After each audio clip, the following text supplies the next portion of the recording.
Okay, there's spoilers here. Skip to this point of the video if you just want to know if I recommend the movie. If there's one thing I learned from Marty Supreme, it's that sometimes a white boy with motion can be a dangerous thing. Marty Supreme is the latest outing from the Safdie one of the Safdie brothers, a sports dramedy starring Timothée Chalamet as talented table tennis player Marty Mauser. Yes, this is a sports film about ping pong. Yeah, loosely based off a real guy, believe it or not, Marty Riesman. Anyways, the table tennis part is more of a plot device, as the film is really about how Marty is a narcissistic prick that seems to make all of the worst decisions possible. He screws over literally everyone that has ever liked him at one point and pisses away any good opportunities that come his way because of his ego. Yet, I couldn't help but root for his success. Okay, so Marty Mauser is a talented ping pong player who is aware of his own talent. In turn, he believes he's hot shit. Mind you, this is table tennis we're talking about. Now, there's no doubt that the top players of the sport are genuine athletes, but no one, at least in the West, takes it seriously as a sport. Of course, Marty thinks an American being top dog will change that,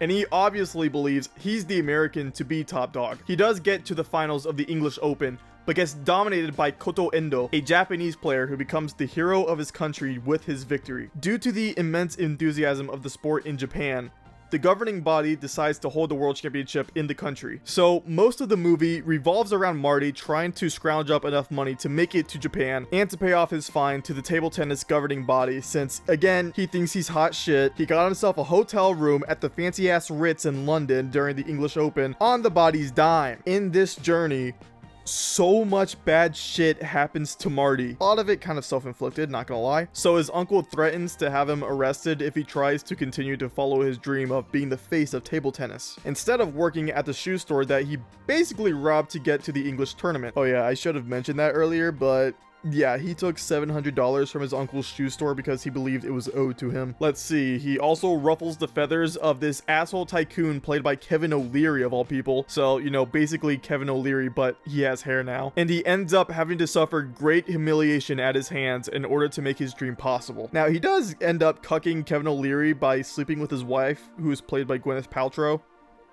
And, you know, that's kind of funny. He got his childhood friend and current fling, Rachel, pregnant, but refuses to acknowledge the child as his own. Again, Marty is not a great guy. He crosses paths with some shady guy after he completely crushes his arm when his hotel bathtub falls to the floor below, and the guy offers to pay Marty to take his dog Moses to the vet, which he ultimately ends up losing the fucking dog. I swear, this shit escalates faster than an episode of regular show sometimes. He alienates basically everyone around him after constantly taking advantage of them and manipulating them. Literally, before I even got to the halfway point of the movie, I was able to see through Marty's bullshit myself. The only thing he actually seems sincere about is table tennis. Now, when he finally gets to Japan, thanks to O'Leary basically smacking him bare-assed and humiliating him, he has to lose to Endo again in a staged exhibition match. But you know what? It's fine, because he'll get to redeem himself in the actual championship. Except he can't. The Table Tennis Authority are still pretty pissed at Marty's hotel stunt in London and believe his conduct to be detrimental to the game.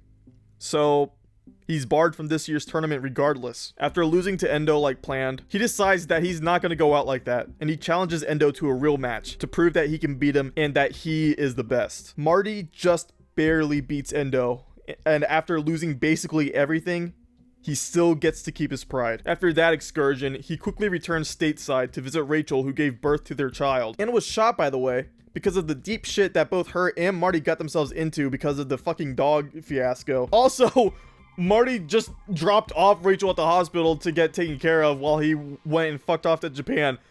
He's a real great guy. I mean, what can you say?